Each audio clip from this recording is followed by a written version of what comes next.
नमस्कार विद्यार्थी मित्र हो. मॅथ्स क्लासरूम मध्ये आपल्या सर्वांचं मनपूर्वक स्वागत. मी डी जे वाघ, श्री वसंतराव जयवंतराव देशमुख हायस्कूल कोल्हापूर. आज आपण 8th मॅथ्स मधील 11th चॅप्टर स्टॅटिस्टिक्स कंटिन्यू करीत आहोत. आजच्या या व्हिडिओमध्ये प्रॅक्टिस सेट 11.2 ज्या अंतर्गत सब डिवाइडेड बार ग्राफ म्हणजे काय आणि तो कशा पद्धतीने ड्रॉ केला जातो याविषयी अधिक माहिती जाणून घेऊ. So let's get started.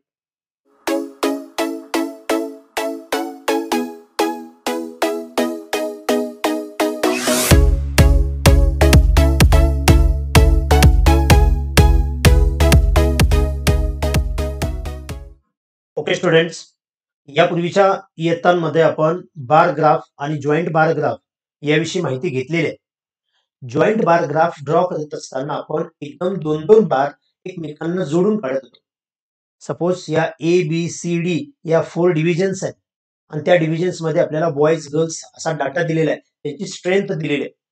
तर याचा अर्थ असा असतो की या एक डिव्हिजन मधले हे बॉयज असतील तर हे गर्ल्स आहेत, हे बॉयज असतील हे गर्ल्स आहे. या पद्धतीने आपण दोन दोन बार अटॅच करून ड्रॉ करत होतो, याला आपण जॉईंट बार ग्राफ असं म्हणतो. पण यामध्ये हा दुसरा ग्राफ त्याच्या राईट साईडला न घेता जर आपण टॉपवर घेतला तर ग्राफचा जो नवीन प्रकार तयार होतो त्याला आपण सब डिवाइडेड बार ग्राफ असं म्हणणार आहे. पण याची आवश्यकता एवढ्यासाठी असते की या सब डिवाइडेड बार ग्राफच्या आधारे आपण पर्सेंटेज बार ग्राफ काढत असतो. आपण पुढील व्हिडिओमध्ये भाग पाहणार आहोत. पण सुरुवातीला सब डिवाइडेड बार ग्राफ म्हणजे काय ही कन्सेप्ट समजावून घेऊ. त्यासाठी आपल्या पुस्तकामध्ये एक ग्राफ दिलेला आहे, तो थोडंसं ऑब्झर्व करूया. काय सांगितले पहा, सब डिवाइडेड बार ग्राफ म्हणजे सब डिवाइडेड बार डायग्राम. इथे आपल्याला हा बार डायग्राम दिलेला आहे, ज्यामध्ये डार्क कलरने जो ब्ल्यू कलर दिलेला आहे ते मेल्स आहेत आणि जे विदाउट कलर ठेवलेले ते फिमेल्स नंबर आहेत. इथे आपल्याला थोडासा टेबल ऑब्झर्व करूया म्हणजे लक्षात येईल. इथं काही टाउन्स दिलेले आहेत, इटलापूर, धानोडी, कर्माबाद अशी काही टाउन्स आहेत. त्यामध्ये मेल लेबरर्स आणि फिमेल लेबरर्स किती आहेत ते सांगितलेले आहेत. त्यांची इथं जी काय आहेत स्टॅटिस्टिकल इन्फॉर्मेशन दिलेली आहे. आपल्याला इटलापूर मध्ये सांगितलेलं आहे 180 male 120 female, that means total labourers जे आहेत ते 300 आहेत. त्या पद्धतीने पुढे जर आपण चेक करत गेलो 80 + 40 दॅट मीन्स 120 लेबरर्स आहेत तिथं. त्याच्या पुढे 100 + 60 म्हणजे 160 लेबरर्स या कर्माबाद मध्ये. या माहितीच्या आधारे आपल्याला याचा जो सब डिवाइडेड बार ग्राफ आहे तो दिलेला आहे. फॉर एक्झाम्पल, जर टाउन पहिलं जे आहे इटलापूर त्यामध्ये जर पाहिलं तर मेल लेबरर्स हे 180 आहेत. म्हणून 0 पासून इथं 180 पर्यंत हे मेल लेबरर्स दाखवलेले आहेत. आणि तिथून पुढे 120 घ्यायचं, मग इथून 0 नसतो, 120 घेताना अडचण येते. म्हणून जर आपण यांची सम जी आहे 300 त्याचा विचार केला तर 0 पासून आपण डायरेक्ट 300 पर्यंत जाऊया. म्हणजे ही जर टोटल 300 असेल तर या 300 मधून हा खालचा 180 ज्यावेळी सबट्रॅक्ट होतो त्यावेळी हा जो ग्राफ आहे त्याचा अर्थ तो 120 आहे. याच पद्धतीनं आपण सुरुवातीला हे मेल लेबरर्सचे जर आपण ग्राफ पाहिले 180 80 100, त्याचा हा 180 हा 80 आणि हा 100 इथपर्यंत आलेला आहे. आपल्याला हा जो वाय ऍक्सिस आहे ज्यामध्ये 40 80 या पद्धतीनं हा रेशो घेतलेला आहे, हे स्केल घेतलेलं आहे. म्हणून इथे लिहिलेलं आहे scale on y axis 1 centimetre is equal to 40 labourers. मात्र सेकंड याचा जो टॉप घेत असताना तो 40 60 असा न घेता यांची जी सम आहे 80 + 40 म्हणजे 120. धानोडी टाउनचा विचार केला तर मेल लेबरर्स 80 आहेत, त्यामुळे 0 to 80 इथं दाखवलेले आहेत. त्याच्या पुढे 40 जायचं म्हणजे टोटल 120 दाखवायचं. म्हणजे 0 पासून आपण 120 गेलो, त्याच्या पुढे जो आहे तिथपर्यंत हा धानोडीचा जो बार आहे तो तिथपर्यंत आला असेल. सेम वे कर्माबादचे सांगितलेले आहे मेल लेबरर्स 100 आहेत, त्याच्या पुढे 60 जायचं आहे म्हणजेच 160 जावं लागेल. म्हणजे 0 to 160 चा जो बार आहे तो इथपर्यंत ह्या कर्माबादचा येईल. सुरुवातीला आपण या सब डिवाइडेड बार ग्राफचं हे जे काही वाचन आहे म्हणजे आपल्याला हा ग्राफ पाहता आला पाहिजे. आपल्याला काही प्रश्न असे असतात की या ग्राफवर आधारित प्रश्न विचारले जातात आणि काही वेळेला आपल्याला ग्राफ हा ड्रॉ करावा लागतो. सुरुवातीला आपल्याला त्यावर आधारित प्रश्नांची उत्तरे देता येतात का पाहूया. क्वेश्चन कसा आहे पहा, observe the following graph and answer the questions. आपल्याला हा ग्राफ ऑब्झर्व करून त्या प्रश्नांची उत्तरे द्यायची आहेत. ग्राफ मध्ये हा जो हॉरिझॉन्टल एक्स ऍक्सिस आहे त्यामध्ये हे सविता, सरोज, वर्षा, मेघा, वैशाली यांची ही वुमेन्सची जी काही नावं आहेत ती दिलेली आहेत. आणि व्हर्टिकल हा जो वाय ऍक्सिस आहे त्यामध्ये सेव्हिंग सांगितलेला इन रुपीज 200 रुपीज, 400 रुपीज या पट्टीमध्ये. म्हणून इथं म्हटलेलं आहे scale on y axis 1 centimetre is equal to ₹200. आपल्याला या ग्राफचं म्हणजेच या सब डिवाइडेड बार ग्राफचं ऑब्झर्वेशन करायचं आहे आणि या प्रश्नांची उत्तरं द्यायची आहेत. फर्स्ट क्वेश्चन आपला कसा आहे पहा. State the type of the graph. या ग्राफचा टाइप काय असेल? साहजिकच आहे, आता आपण याचं जे नाव पाहिलेलं आहे त्याला आपण सब डिवायडेड बार ग्राफ किंवा बार डायग्राम असं म्हणतो. एकावर एक बार असेल तर त्याला सब डिवायडेड म्हणतो आणि एकाला लागून जर उजव्या बाजूला असेल तर त्याला आपण जॉईंट बार ग्राफ असं म्हणतो. सेकंड क्वेश्चन काय आहे? How much the savings of Vaishali in the month of April. वैशालीचा जर बार आपण हा पाहिला, म्हणजे हा ग्राफ मधील हा जर बार पाहिला तर वैशालीचं हे जे टोटल सेव्हिंग आहे ते 600 आहे. यामध्ये हा जो ब्ल्यू कलरचा सेव्हिंग्ज आहे, सेव्हिंग्ज इन एप्रिल असं म्हटलंय, म्हणजे ब्ल्यू कलरचं जे सेव्हिंग्ज आहे ते 400 रुपीज आहे. टोटल 600, त्यापैकी ब्ल्यू कलर म्हणजेच एप्रिल मधलं सेव्हिंग जे आहे ते 400 रुपीज आहे. आपल्याला तेच विचारलेलं आहे, savings in the month of April म्हणजेच एप्रिल या मंथ मध्ये ₹400 इतकं सेव्हिंग आहे असं आपण म्हणू शकतो. थर्ड क्वेश्चन काय आहे पहा. How much is the total of savings of Saroj in the month of March and April. सरोजचं ही जी वुमेन आहे त्यांचं टोटल सेव्हिंग किती आहे असं विचारलेलं आहे. सरोजचं सुरुवातीचं म्हणजे एप्रिल मंथचं जे सेव्हिंग आहे ते 400 रुपीज आहे आणि टोटलचा विचार केला तर तो 800 रुपीज आहे. म्हणजे सरोजचा हा जो बार आहे हा आपण इथं टॉपला पाहिलेला आहे, तो 800 रुपीज पर्यंत आलेला आहे. म्हणून आपण इथं म्हणू शकतो total saving of Saroj is ₹8,000. तुम्ही इथं पूर्ण वाक्यामध्ये उत्तर लिहायचे आहेत, मी फक्त इथं महत्वाचा आन्सर तेवढं लिहितोय. नेक्स्ट क्वेश्चन कसा आहे पहा. How much more is the total saving of Savita than the total saving of Megha. सविताचं जे टोटल सेव्हिंग आहे ते मेघाच्या टोटल सेव्हिंग पेक्षा कितीनं मोर म्हणजे जास्त आहे असं विचारलं. म्हणजे सविता आणि मेघा हे दोन बार आपल्याला पाहायला पाहिजेत. सविता यांचा जर आपण बार पाहिला तर तो 1000 रुपीज पर्यंत आलेला आहे आणि मेघा यांचा बार पाहिला तर तो 400 आणि 600 याच्या बरोबर मध्ये आहे, म्हणजेच ते 500 रुपीज आहे. म्हणजे मेघांचं टोटल सेव्हिंग 500 रुपीज आणि सवितांचं टोटल सेव्हिंग 1000 रुपीज. म्हणजेच आपण इथे म्हणू शकतो 1000 मायनस 500 म्हणजेच ₹500 मोर सेव्हिंग होईल. कुणाचं? सविता दॅन द मेघा असं आपण म्हणू शकतो. एनिवे लास्ट क्वेश्चन कसा आहे पहा. Whose saving in the month of April is the list.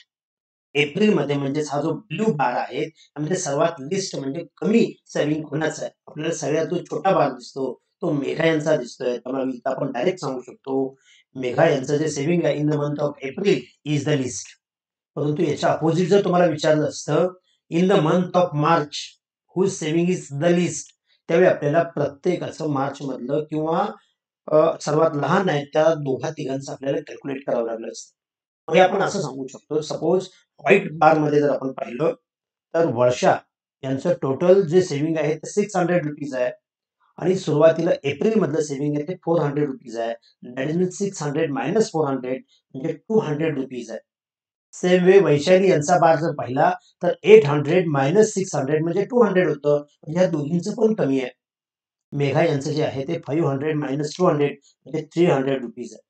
म्हणजे जर आपल्याला प्रश्न असा विचारला असता who is saving in the month of March is the list, त्यावेळी आपण वर्षा अँड वैशाली या दोघींची नावं सांगितली असते. त्या पद्धतीने इज द लिस्ट किंवा ऍज द मोस्ट किंवा मॅक्झिमम असं सुद्धा विचारू शकतात. तर तुम्ही व्यवस्थित काळजीपूर्वक प्रश्न वाचून त्यावर आधारित या प्रश्नांची उत्तरं देऊ शकता. आता सगळ्यात महत्वाचा भाग म्हणजे जर आपल्याला स्टॅटिस्टिकल डाटा दिला तर अशा पद्धतीने सब डिवायडेड बार ग्राफ आपल्याला तयार करता आला पाहिजे. नेक्स्ट क्वेश्चन तसाच आहे, काय पहा. The number of boys and girls in the 5th standard to 8th in a ZT school is given in the table. Draw a subdivided bar graph to show the data. इथं आपल्याला scale सांगितलेलं आहे on the y axis 1 centimeter which is equal to 10 students. आपल्याला इथे ज्या standard दिलेले आहेत ते 5th, 6th, 7th, 8th त्या स्टँडर्ड मध्ये असणारे बॉईज आणि गर्ल्स यांची इन्फॉर्मेशन दिलेली आहे. आपण आपल्या सोयीसाठी इथे टोटलचा जो काही रो असतो तो एक्स्ट्रा आपण ऍड करतो. जसं 5th स्टँडर्ड मध्ये 34 बॉईज आणि 17 गर्ल्स असतील तर टोटल करून घेऊया. 7 + 4 11 कॅरी ऑन 1 3 + 2 5 म्हणजे टोटल 51 स्टुडंट्स आहेत असं आपण म्हणू शकतो. सेम वे प्रत्येक स्टँडर्ड मध्ये आपण टोटल करूया. 6 + 4 10 कॅरी ऑन 1 2 + 2 4 4 + 1 5 2 + 1 3 5 + 0 5 + 0 5 2 + 2 4 या पद्धतीने आपण ही टोटल करतो. तर याच्या आधारे आपल्याला सब डिवाइडेड बार ग्राफ करत असताना ग्राफ काढण्याची जी काही बेसिक कन्सेप्ट आहे त्याचे 2-3 महत्त्वाचे नियम लक्षात घ्यायचे. आपण ज्यावेळी ग्राफ पेपर घेतो त्यावेळी व्हर्टिकल एक ॲक्सिस घेतो ज्याला आपण वाय ॲक्सिस असं म्हणतो आणि त्याला परपेंडिक्युलर असणारा हॉरिझॉन्टल एक ॲक्सिस घेतो ज्याला आपण एक्स ॲक्सिस म्हणतो. मग व्हर्टिकल ॲक्सिस जो आहे वाय ॲक्सिस त्याला आपण एकतर वाय ॲक्सिस लिहितो किंवा वाय वाय डॅश असं लिहितो.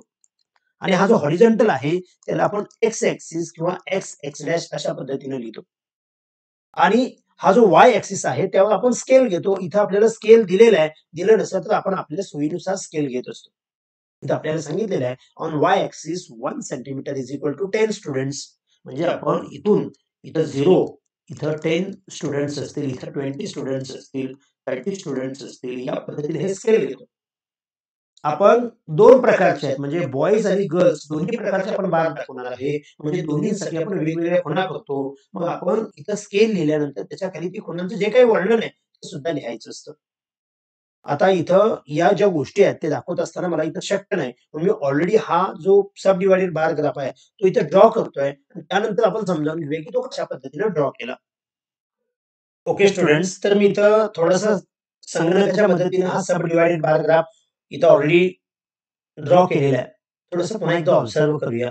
हा हॉरिझॉन्टल एक्स ॲक्सिस आहे, व्हर्टिकल वाय ॲक्सिस आहे. आपण सुरुवातीला ड्रॉ करत असताना या वाय ॲक्सिसवर आपण हे जे काही स्केल आहे ते लिहून घेतो. म्हणजेच हे पर सेंटीमीटर म्हणजे 1 सेंटीमीटरला 10 स्टुडंट्स होतं. म्हणजे तिथं 0, 10, 20, 30, 40, 50, 60 या पद्धतीने आपण हे स्केल सुरुवातीला इथे टाकून घेतो. त्यानंतर सुरुवातीला फक्त बॉयजचा बार ग्राफ आपण ड्रॉ करायचा. म्हणजे सुरुवातीला 34 बॉयज आहेत. याचा अर्थ 0 पासून 34 याचा अर्थ 30 म्हणजे ही सेंटीमीटरची इथे लाईन असते. त्याच्यानंतर छोट्या मिलिमीटरच्या लाईन्स असतात. 34 आहे म्हणजे 30च्या नंतरची जी 4th लाईन असेल तिथपर्यंत आपण हा ग्राफ घेतो. त्यानंतर 26 साठी 20 ची जी लाईन आहे त्याच्यानंतर 25 ची एक लाईन असते. त्यानंतर एक लाईन किंवा 20 नंतर 6वी लाईन जी असेल त्याला आपण 26 म्हणतो. सेम वे 21 ची जी लाईन आहे ती 20 च्या अबोव्ह 1 असेल आणि 25 ची लाईन म्हणजे 20 च्या अबोव्ह 5 लाईन्स या पद्धतीने सुरुवातीला हे बार ग्राफ फक्त आपण बॉयजच्या बाबतीत ड्रॉ करावे लागतील. त्यानंतर गर्ल्सचे सेपरेट आपण शोधत नाही पाहिजे. आपण त्यासाठी टोटल केलेले आहे. बॉयज प्लस गर्ल्स टोटल 51 आहे. याचा अर्थ 0 पासून 51 कुठपर्यंत येतं ते चेक करायचं. म्हणजे 50च्या अबोव्ह 1 लाईन जर आपण घेतली आणि तोच ग्राफ जर आहे याला जॉइन केला म्हणजे हा व्हर्टिकल जॉइन केलाय ज्याला आपण सब डिव्हायडेड बार ग्राफ असं म्हणतोय. हा टोटल 51 आला. पैकी बॉयज 34 होते म्हणजे आपोआप ह्या ज्या गर्ल्स असतील त्या 17 होतात. सेम वे 6 स्टँडर्डचे टोटल जे आहे ती स्ट्रेंथ 40 आहे. म्हणजे 40 पर्यंत आपला ग्राफ जायला पाहिजे 6th स्टँडर्डचा. सेम वे 7 स्टँडर्डचा टोटल जे आहे तो 35 आहे. म्हणजे 30 आणि 40 याच्यामध्ये 35 चा ग्राफ जो आहे इथपर्यंत 7 स्टँडर्डचा ग्राफ जाईल. हा टोटल 35 त्यामधला 21 बॉयज आहेत म्हणजे आपोआप रिमेनिंग जे असतील ती 14 गर्ल्स असतील. तसंच आपण लास्ट जी सम आहे ती 45 आहे.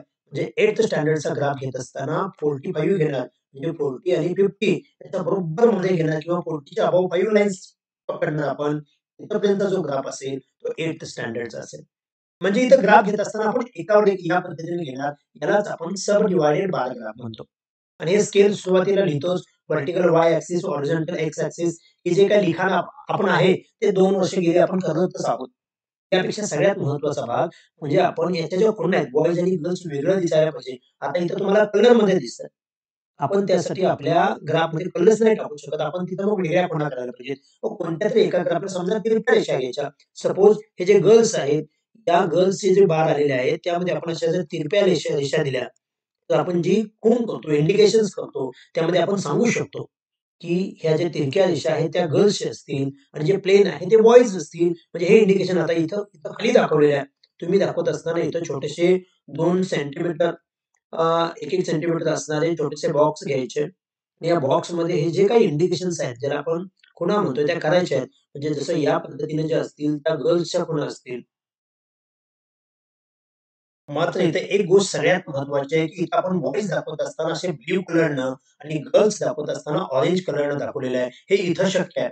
तुम्हाला ग्राफ पेपरमध्ये दाखवत असताना असे कलर नाही देऊ शकत. त्यासाठी बॉयजचे ग्राफ प्लेन ठेवा आणि गर्ल्सचे जे ग्राफ आहेत त्यासाठी आपण तिरक्या रेषा किंवा कोणत्याही पद्धतीची वेगळी खूण करू शकतो आणि ते काही इंडिकेशन्स आहेत ते आपण बॉक्समध्ये दाखवायला पाहिजेत.